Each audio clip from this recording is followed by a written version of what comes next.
ಪ್ರಮುಖ 30 ಸುದ್ದಿಗಳನ್ನು ಒಂದೊಂದಾಗಿ ನೋಡ್ತಾ ಹೋಗೋಣ. ಉಕ್ರೇನ್ ರಷ್ಯಾ ನಡುವೆ ಯುದ್ಧ ಮತ್ತಷ್ಟು ತಾರಕಕ್ಕೇರಿದೆ. ಉಕ್ರೇನ್ ಮೇಲೆ ಮತ್ತೆ ರಷ್ಯಾ ಭೀಕರ ದಾಳಿಯನ್ನು ಮುಂದುವರೆಸಿದೆ. ಝೋಪೋರಿಝ್ಹಿಯಾ ಅಣುವಿದ್ಯುತ್ ಘಟಕದ ಮೇಲೆ ರಷ್ಯಾ ಕ್ಷಿಪಣಿ ದಾಳಿ ಮಾಡಿದೆ. ಇದು ಯುರೋಪಿನ ಅತಿ ದೊಡ್ಡ ಅಣುವಿದ್ಯುತ್ ಘಟಕವಾಗಿದೆ. ಸಿಸಿಟಿವಿಯಲ್ಲಿ ಕ್ಷಿಪಣಿಯ ದಾಳಿಯ ದೃಶ್ಯಗಳು ಸೆರೆಯಾಗಿದೆ.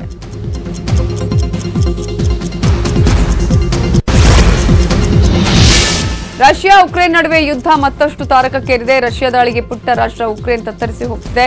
ಇದರ ನಡುವೆ ಉಕ್ರೇನ್ ಅಧ್ಯಕ್ಷ ವೊಲೊಡಿಮಿರ್ ಝೆಲೆನ್ಸ್ಕಿ ಉಕ್ರೇನ್ ತೊರೆದು ಪೋಲೆಂಡ್ಗೆ ಪಲಾಯನಗೈದಿದ್ದಾರೆ ಅಂತ ರಷ್ಯಾದ ಮಾಧ್ಯಮಗಳು ವರದಿಯನ್ನು ಬಿತ್ತರಿಸುತ್ತಿವೆ. ರಷ್ಯಾ ಶರಣಾಗತಿಗೆ ನಿರಾಕರಿಸಿದ ಉಕ್ರೇನ್ ಅಧ್ಯಕ್ಷ ಝೆಲೆನ್ಸ್ಕಿ ಪರಾರಿಯಾಗಿರುವುದಾಗಿ ರಷ್ಯಾ ಮಾಧ್ಯಮ ವರದಿ ಮಾಡಿದೆ. ಆದರೆ ಇದು ಸುಳ್ಳು ವದಂತಿ ಅಂತ ಉಕ್ರೇನ್ ಹೇಳ್ತಿದೆ.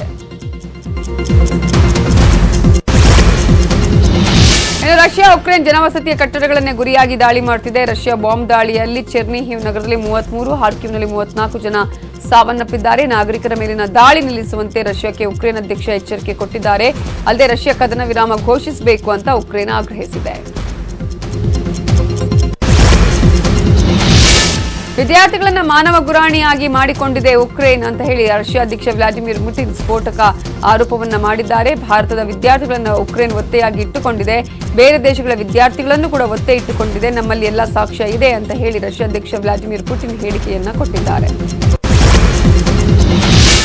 ಉಕ್ರೇನ್ನಲ್ಲಿ ಸಿಲುಕಿರುವ ಭಾರತೀಯರ ರಕ್ಷಣೆಗೆ ಆಪರೇಷನ್ ಗಂಗಾ ಹೆಸರಲ್ಲಿ ಹಗಲಿರುಳು ಶ್ರಮ ವಹಿಸಲಾಗುತ್ತಿದೆ. ಇದುವರೆಗೂ ಉಕ್ರೇನ್ನಿಂದ 10,000ಕ್ಕೂ ಹೆಚ್ಚು ಜನರನ್ನು ಭಾರತಕ್ಕೆ ಕರೆತರಲಾಗಿದೆ. 48 ವಿಮಾನಗಳಲ್ಲಿ 10,400 ಮಂದಿ ಭಾರತಕ್ಕೆ ಬಂದಿದ್ದಾರೆ. ಇನ್ನು 20,000 ಭಾರತೀಯರು ಉಕ್ರೇನ್ ಗಡಿಯಲ್ಲಿದ್ದಾರೆ. 24 ಗಂಟೆಯಲ್ಲಿ 16 ವಿಮಾನಗಳಲ್ಲಿ 3,700 ಜನ ಬರ್ತಿದ್ದಾರೆ. ಪೆಸೋಚಿನ್ನಲ್ಲಿ 1,000, ಸುಮಿಯಲ್ಲಿ 700 ಜನ ಸಿಲುಕಿದ್ದು ಅವರ ರಕ್ಷಣೆಯೂ ಆಗಲಿದೆ ಅಂತ ಭಾರತೀಯ ವಿದೇಶಾಂಗ ಇಲಾಖೆ ಮಾಹಿತಿ ಕೊಟ್ಟಿದೆ. ಯುದ್ಧಪೀಡಿತ ಉಕ್ರೇನ್ನಿಂದ ಮೈಸೂರಿನ ವಿದ್ಯಾರ್ಥಿ ಶರಣ್ಯ ಸಾಕುಪ್ರಾಣಿ ಜೊತೆಯಲ್ಲಿ ದೆಹಲಿಗೆ ಬಂದಿಳಿದಿದ್ದಾರೆ. ತಾವು ಬದುಕಿ ಬರೋದೇ ಕಷ್ಟ ಇದ್ದಂತಹ ಸಂದರ್ಭದಲ್ಲೂ ಸಾಕುಪ್ರಾಣಿ ಬೆಕ್ಕನ್ನು ಕರೆತಂದು ಮೈಸೂರಿನ ವಿದ್ಯಾರ್ಥಿ ಶರಣ್ಯ ಪ್ರಾಣಿ ಪ್ರೀತಿಯನ್ನ ಮೆರೆದಿದ್ದಾರೆ. ಆಗಲಿ ಇವನು ಎಲ್ಲ ನನ್ನ ಮೇಲೆ ಡಿಪೆಂಡ್ ಆಗಿದ್ದಾನೆ. ಇವಾಗ ನಾನು ಬಿಟ್ಟರೆ ಇವನು ಏನಾಗ್ತಾನೆ, ಎಲ್ಲಿರ್ತಾನೆ, ಯಾರು ನೋಡ್ಕೊಳ್ಳೋರು ಯಾರು ಇರಲ್ಲ. ಇವಾಗ ಅಲ್ಲಿ ಸಿಚುವೇಶನ್ ತುಂಬ ಕ್ರಿಟಿಕಲ್ ಆಗಿದೆ. ಇವನು ಬದುಕ್ತಾನೋ ಇಲ್ವೋ ಅಂತಲೂ ನನಗೆ ಗೊತ್ತಾಗಲ್ಲ. ಸೊ ಅದರಿಂದ ನನಗೆ ತುಂಬ ಪ್ರಾಬ್ಲಮ್ ಆಗುತ್ತೆ. ನನಗೆ ತುಂಬ ಅಟ್ಯಾಚ್ಡ್ ಆಗಿದ್ದ. ಸೊ ಅವ್ನಿಗೆ ಬಿಟ್ಟು ಬರೋಕ್ಕೆ ನಂಗೆ ಇಷ್ಟ ಇರಲಿಲ್ಲ. ಆ್ಯಕ್ಚುಲಿ ನನ್ನ ಥರನೇ ಸ್ಟೂಡೆಂಟ್ಸ್ ತುಂಬ ಜನ ಡಾಗ್ಸ್ ಆಗಲಿ ಕ್ಯಾಟ್ಸ್ ಆಗಲಿ ತುಂಬ ಜನ ಸಾಕೊಂಡಿದ್ದಾರೆ. ಸೊ ಎಲ್ಲರಿಗೂ ಕನ್ಸಿಡರ್ ಮಾಡಿಕೊಂಡು ಅವರು ಎಲ್ಲರಿಗೂ ಇದು ಚಾನ್ಸ್ ಕೊಟ್ಟರು. ಲೈಕ್ ಯಾರ ಹತ್ರನೂ ಡಾಕ್ಯುಮೆಂಟ್ಸ್ ಕೂಡ ಇರಲಿಲ್ಲ, ವ್ಯಾಕ್ಸಿನೇಷನ್ಸ್ ಕೂಡ ಇರಲಿಲ್ಲ. ಬಟ್ ಆದ್ರೂ ಅವ್ರು ಅಲ್ಲಿಂದ ಕ್ಯಾರಿ ಮಾಡಿಕೊಂಡು ಇಂಡಿಯಾ ತನಕ ಬಂದಿದ್ದಾರೆ. ಯುದ್ಧ ಪೀಡಿತ ಉಕ್ರೇನ್ನಲ್ಲಿ ಸಿಲುಕಿದ ದಾವಣಗೆರೆಯ ವಿದ್ಯಾರ್ಥಿ ವಿನಯ್ ಕಲ್ಲಿಹಾಳ್ ಸುರಕ್ಷಿತವಾಗಿ ವಾಪಸ್ ಬಂದಿದ್ದಾರೆ. ಉಕ್ರೇನ್ನ ಖಾರ್ಕಿವ್ ಸಿಟಿಯಲ್ಲಿ ಎಂಬಿಬಿಎಸ್ ಓದುತ್ತಿದ್ದ ವಿನಯ್ ದಾವಣಗೆರೆಯ ಎಲ್ಐಸಿ ಕಾಲೋನಿ ನಿವಾಸಿಯ ಉಪನ್ಯಾಸಕ ರುದ್ರೇಶ್ ಅವರ ಪುತ್ರ. ಮಗನ ಆಗಮನದಿಂದ ಪೋಷಕರು ಸಂತಸಗೊಂಡಿದ್ದಾರೆ.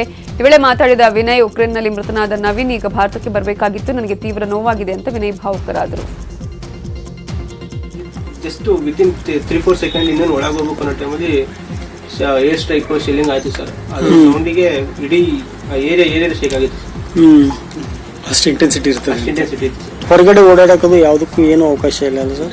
ಇವರು ಕಂಪ್ಲೀಟ್ ಸ್ಟೇಟ್ ಆಫ್ ಎಮರ್ಜೆನ್ಸಿ ಇತ್ತು. ಅಂತ ಟೈಮಲ್ಲಿ ಏನಾದ್ರು ಇದ್ರೆ ಇನ್ನು ಕೊಡಗಿನ ಚಂದನ್ ಗೌಡ ಮತ್ತು ಲಿಖಿತ್ ಸ್ವಗ್ರಾಮಕ್ಕೆ ಸುರಕ್ಷಿತವಾಗಿ ಬಂದಿದ್ದಾರೆ. ಉಕ್ರೇನ್ನ ಖಾರ್ಕಿವ್ನಲ್ಲಿ ಚಂದನ್ 3ನೇ ವರ್ಷದ ಎಂಬಿಬಿಎಸ್ ಓದುತ್ತಿದ್ದ. ಯುದ್ಧ ಆರಂಭದ ಬಳಿಕ ಖಾರ್ಕಿವ್ನಲ್ಲಿ ಚಂದನ್ 6 ದಿನ ಸಿಲುಕಿದ್ದ. ತನ್ನ ಸ್ನೇಹಿತರೊಂದಿಗೆ ಬಂಕರ್ನಲ್ಲಿ ರಕ್ಷಣೆ ಪಡೆದಿದ್ದ.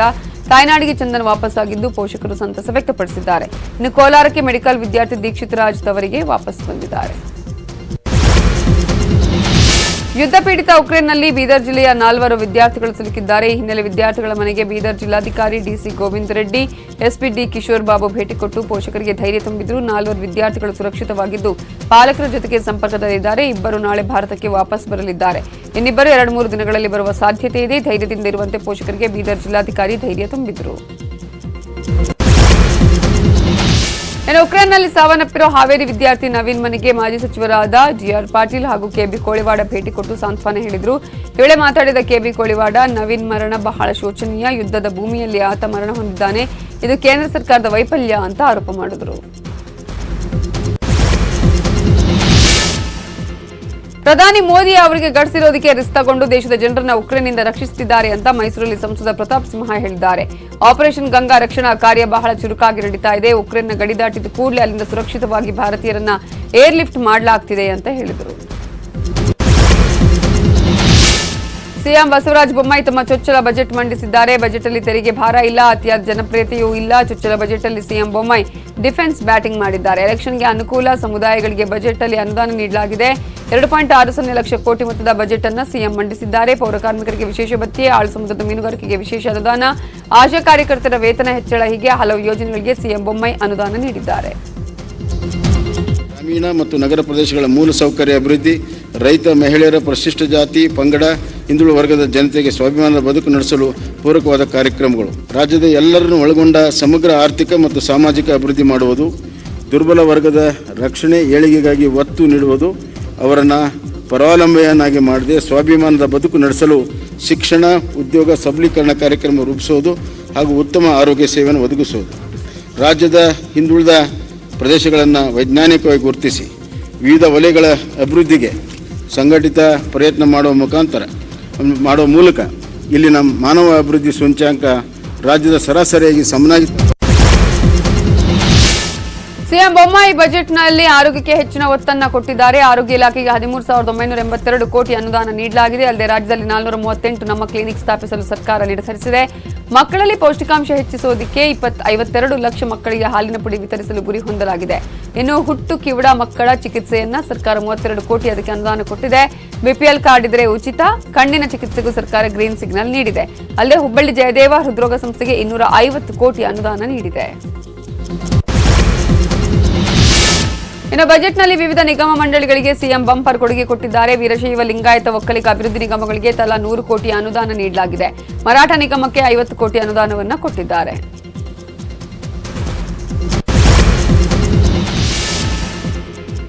ರಾಜ್ಯದಲ್ಲಿ ಹೊಸದಾಗಿ 7 ನೂತನ ವಿಶ್ವವಿದ್ಯಾಲಯಗಳ ಸ್ಥಾಪನೆ ಮಾಡುವುದಾಗಿ ಬಜೆಟ್ ಅಲ್ಲಿ ಸಿಎಂ ಬೊಮ್ಮಾಯಿ ಘೋಷಿಸಿದ್ದಾರೆ. ಚಾಮರಾಜನಗರ, ಬೀದರ್, ಹಾವೇರಿ, ಹಾಸನ, ಕೊಡಗು, ಕೊಪ್ಪಳ, ಬಾಗಲಕೋಟೆಯಲ್ಲಿ ಹೊಸ ವಿಶ್ವವಿದ್ಯಾಲಯಗಳನ್ನು ಸ್ಥಾಪಿಸಲು ಸರ್ಕಾರ ತೀರ್ಮಾನಿಸಿದೆ. ಹೊಸ ವಿವಿಗಳಿಗೆ ವಾರ್ಷಿಕ ತಲಾ 2 ಕೋಟಿ ಅನುದಾನ ನೀಡಲಾಗುತ್ತೆ ಅಂತ ಸಿಎಂ ಹೇಳಿದ್ದಾರೆ. ರಾಜ್ಯ ರಾಜಧಾನಿ ಬೆಂಗಳೂರು ಸಮಗ್ರ ಅಭಿವೃದ್ಧಿಗಾಗಿ 2022-23ನೇ ಸಾಲಿನ ಬಜೆಟ್ ಅಲ್ಲಿ ಸಿಎಂ ಬೊಮ್ಮಾಯಿ 8,409 ಕೋಟಿ ಅನುದಾನ ಕೊಟ್ಟಿದ್ದಾರೆ. ಬೆಂಗಳೂರಿನ ಅಭಿವೃದ್ಧಿಗೆ ಬಜೆಟ್ ಅಲ್ಲಿ ಘೋಷಿಸಿದ ಪ್ರಮುಖ ಕಾರ್ಯಕ್ರಮಗಳು ಈಗಾಗಲೇ ಜಾರಿಯಲ್ಲಿರುವಂತವು. ಅವುಗಳ ಜೊತೆಗೆ ಎಸ್ಟಿಪಿಗಳ ಪುನಶ್ಚೇತನ, ಹೊಸ ರಸ್ತೆ ನಿರ್ಮಾಣ, ಬೆಂಗಳೂರು ಪಬ್ಲಿಕ್ ಶಾಲೆಗಳ ಅಭಿವೃದ್ಧಿಗೆ ಸರ್ಕಾರ ಪಣ ತೊಟ್ಟಿದೆ. ಇನ್ನು ಮೆಟ್ರೋ 3ನೇ ಹಂತಕ್ಕೆ 11,250 ಕೋಟಿ ಅನುದಾನ ನೀಡಿದ್ದಾರೆ. ಸಿಎಂ ಬೊಮ್ಮಾಯಿ ತವರು ಜಿಲ್ಲೆ ಹಾವೇರಿಗೆ ಬಂಪರ್ ಕೊಡುಗೆಗಳನ್ನು ಘೋಷಿಸಿದ್ದಾರೆ. ಹಾವೇರಿ ಜಿಲ್ಲೆಗೆ 15 ಕಾರ್ಯಕ್ರಮಗಳನ್ನು ಸಿಎಂ ಘೋಷಿಸಿದ್ದಾರೆ. ಹಿರೇಕೆರೂರಿನಲ್ಲಿ ಗೋವಿನ ಜೋಳ ಸಂಶೋಧನಾ ಕೇಂದ್ರ, ಹಾನಗಲ್ನಲ್ಲಿ ಮಾವು ಸಂಸ್ಕರಣಾ ಘಟಕ, ಹಾವೇರಿಯಲ್ಲಿ 1 ಲಕ್ಷ ಲೀಟರ್ ಸಮರ್ಥದ ಮೆಗಾ ಡೈರಿ ಸ್ಥಾಪನೆ, ಹಾವೇರಿ ಸೇರಿ 4 ಜಿಲ್ಲೆಗಳಲ್ಲಿ ಮುಖ್ಯಮಂತ್ರಿ ಆರೋಗ್ಯ ವಾಹಿನಿ ಹೆಸರಿನ ಸಂಚಾರಿ ಕ್ಲಿನಿಕ್ ಸ್ಥಾಪನೆ ಮಾಡುವುದಾಗಿ ಸಿಎಂ ಬಜೆಟ್ ಅಲ್ಲಿ ಘೋಷಿಸಿದ್ದಾರೆ. ಸಿಎಂ ಬೊಮ್ಮಾಯಿ ಅತ್ಯಂತ ನಿರಾಶಾದಾಯಕ ಬಜೆಟ್ ಮಂಡಿಸಿದ್ದಾರೆ. ಈ ಬಜೆಟ್ ಅಲ್ಲಿ ಯಾವುದೇ ಮುಂದಾಲೋಚನೆ ಇಲ್ಲ, ಹೊಸ ಚಿಂತನೆ, ಹೊಸ ಚೈತನ್ಯ ಕಾಣ್ತಿಲ್ಲ ಅಂತ ವಿಧಾನಸೌಧದಲ್ಲಿ ಸಿದ್ದರಾಮಯ್ಯ ಹೇಳಿದ್ದಾರೆ. ಇಲಾಖಾವಾರು ಬಜೆಟ್ ಮಂಡಿಸಬೇಕು, ಆದರೆ ಇವರು ವಲಯವಾರು ಬಜೆಟ್ ಮಂಡನೆ ಮಾಡಿದ್ದಾರೆ. ಈ ಬಜೆಟ್ ಪಾರದರ್ಶಕತೆಯನ್ನೇ ಹೊಂದಿಲ್ಲ ಅಂತ ಸಿದ್ದರಾಮಯ್ಯ ಆರೋಪಿಸಿದರು. ಕೆಪಿಸಿಸಿ ಅಧ್ಯಕ್ಷ ಡಿಕೆ ಶಿವಕುಮಾರ್ ಮಾತನಾಡಿ, ಬೊಮ್ಮಾಯಿಯವರ ಮೊದಲ ಹಾಗೂ ಕೊನೆಯ ಬಜೆಟ್ ಇದಾಗಲಿದೆ ಅಂತ ಲೇವಡಿ ಮಾಡಿದ್ರು. ಬಜೆಟ್ ಸಮತೋಲನದಿಂದ ಕೂಡಿಲ್ಲ, ಬಜೆಟ್ ಅಲ್ಲಿ ನಾನು ಏನ್ ಕೊಟ್ಟಿದ್ದೀನಿ ಅನ್ನೋದೇ ಸಿಎಂ ಗೌರಿಗೆ ಗೊತ್ತಿಲ್ಲ ಅಂತ ಡಿಕೆ ಟೀಕಿಸಿದ್ರು. ಇನ್ನು ರಾಮನಗರದಲ್ಲಿ ಮಾತನಾಡಿರುವ ಸಂಸದ ಡಿಕೆ ಸುರೇಶ್, ಇದೊಂದು ಬಂಡಲ್ ಬೋಗಸ್ ಬಜೆಟ್ ಅಂತ ವ್ಯಂಗ್ಯವಾಡಿದ್ರು. ಕಾಂಗ್ರೆಸ್ ನಾಯಕರ ಆರೋಪಕ್ಕೆ ಸಿಎಂ ಬೊಮ್ಮಾಯಿ ತಿರುಗೇಟನ್ನು ಕೊಟ್ಟಿದ್ದಾರೆ. ಈ ಬಜೆಟ್ ಅಲ್ಲಿ ಸಾಮಾಜಿಕ ಪ್ರಾದೇಶಿಕ ಸಮಾನತೆ ಸಾಧಿಸಲಾಗಿದೆ. ಅಲ್ಲದೆ ಕೃಷಿಕರಿಗೆ, ದುಡಿಯುವ ವರ್ಗ, ಮಹಿಳೆಯರು, ಯುವ ಜನರಿಗೆ ಈ ಬಜೆಟ್ ಅತ್ಯುತ್ತಮ ಬಜೆಟ್ ಆಗಿದೆ. ಎಲ್ಲ ವರ್ಗಗಳನ್ನು ಒಳಗೊಂಡ ಭರವಸೆಯ ಬಜೆಟ್ ಮಂಡಿಸಿದ್ದೇವೆ ಅಂತ ಸಿಎಂ ಬೊಮ್ಮಾಯಿ ಹೇಳಿದರು. ಉಳಿದ ಪ್ರಮುಖ 10 ಸುದ್ದಿ ನೋಡೋಣ ಬ್ರೇಕ್ ಆದ್ಮೇಲೆ.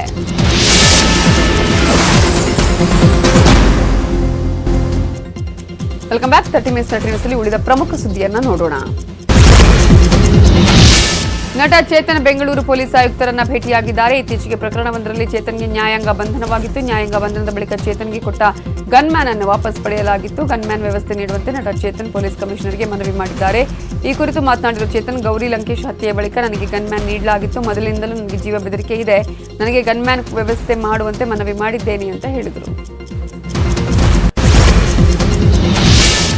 ಚಾಮರಾಜನಗರ ಜಿಲ್ಲೆಯ ಗುಂಡ್ಲುಪೇಟೆ ತಾಲೂಕಿನ ಬಿಳಿಕಲ್ಲು ಗಣಿಗಾರಿಕೆಯಲ್ಲಿ ಗುಡ್ಡ ಕುಸಿತವಾಗಿದೆ. 60 ಅಡಿ ಆಳದಲ್ಲಿ ಬಿಳಿಕಲ್ಲು ಗಣಿಗಾರಿಕೆ ನಡೀತಾ ಇದೆ. ಕಾರ್ಮಿಕರು ಕೆಲಸ ಮಾಡುತ್ತಿದ್ದ ವೇಳೆ ಗುಡ್ಡ ಕುಸಿದಿದೆ. ಈ ವೇಳೆ ಗಣಿಗಾರಿಕೆಯಲ್ಲಿ ಸಿಲುಕಿದ 5ಕ್ಕೂ ಹೆಚ್ಚು ಮಂದಿಯನ್ನು ರಕ್ಷಿಸಲಾಗಿದೆ. ಗಾಯಾಳುಗಳನ್ನು ಮೈಸೂರು ಮತ್ತು ಚಾಮರಾಜನಗರ ಆಸ್ಪತ್ರೆಗೆ ದಾಖಲಿಸಿ ಚಿಕಿತ್ಸೆ ನೀಡಲಾಗುತ್ತಿದೆ. ಸ್ಥಳಕ್ಕೆ ಜಿಲ್ಲಾಧಿಕಾರಿ ಭೇಟಿ ಕೊಟ್ಟು ಪರಿಶೀಲನೆ ನಡೆಸಿದರು.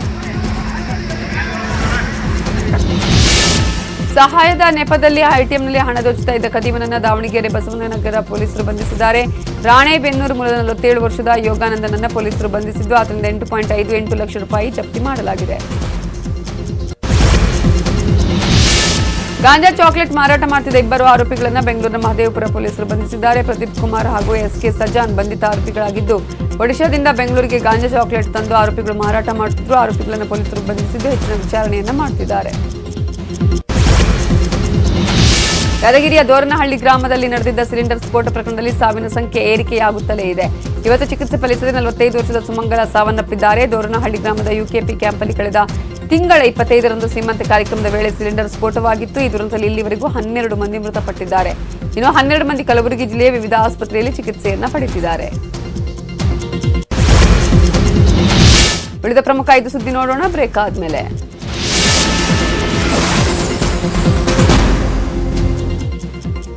Welcome back. ಉಳಿದ ಪ್ರಮುಖ ಸುದ್ದಿಯನ್ನ ಒಂದೊಂದಾಗಿ ನೋಡ್ತಾ ಹೋಗೋಣ. ಶಿವಮೊಗ್ಗದಲ್ಲಿ ಹಿಂದೂ ಕಾರ್ಯಕರ್ತ ಹರ್ಷ ಹತ್ಯೆ ಬಳಿಕ ಉದ್ವಿಗ್ನ ಪರಿಸ್ಥಿತಿ ನಿರ್ಮಾಣವಾಗಿತ್ತು. ಸದ್ಯ ಪರಿಸ್ಥಿತಿ ಸ್ವಲ್ಪ ಹತೋಟಿಗೆ ಬಂದಿದೆ. ಈ ಹಿನ್ನೆಲೆಯಲ್ಲಿ ಶಿವಮೊಗ್ಗ ನಗರ ವ್ಯಾಪ್ತಿಯಲ್ಲಿದ್ದ ನಿಷೇಧಾಜ್ಞೆಯನ್ನ ಸಡಿಲಿಕೆ ಮಾಡಲಾಗಿದೆ. ಶಿವಮೊಗ್ಗ ಜಿಲ್ಲಾಧಿಕಾರಿ DC ಸೆಲ್ವಮಣಿ ಸೆಕ್ಷನ್ 144 ನಿಷೇಧಾಜ್ಞೆ ಸಡಿಲಗೊಳಿಸಿ ಆದೇಶ ಹೊರಡಿಸಿದ್ದಾರೆ.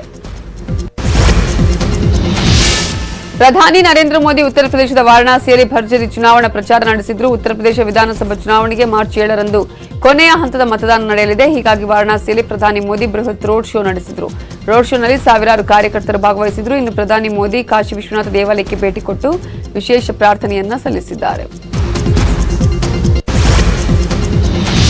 ಭಾರತೀಯ ನೌಕಾಪಡೆಯು ಸಮರಾಭ್ಯಾಸಕ್ಕೆ ಇಳಿದಿದೆ. ಈ ಮೂಲಕ ವಾಯುಪಡೆ ತಮ್ಮ ಶಕ್ತಿ ಸಾಮರ್ಥ್ಯ ಪ್ರದರ್ಶಿಸುತ್ತಾ ಇದೆ. 20,000 ಅಡಿ ಎತ್ತರದಿಂದ ರೆಜಿಮೆಂಟ್ ವಿಶೇಷ ಪಡೆಗಳು ಸಮರಾಭ್ಯಾಸವನ್ನು ನಡೆಸುತ್ತಾ ಇವೆ.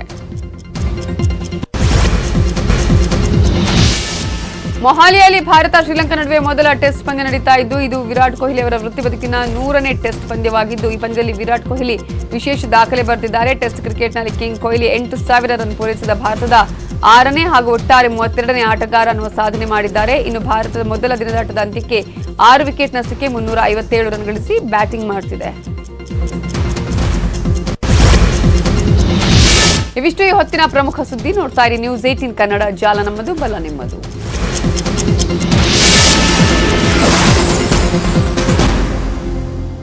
ಈ ವಾರ್ತೆ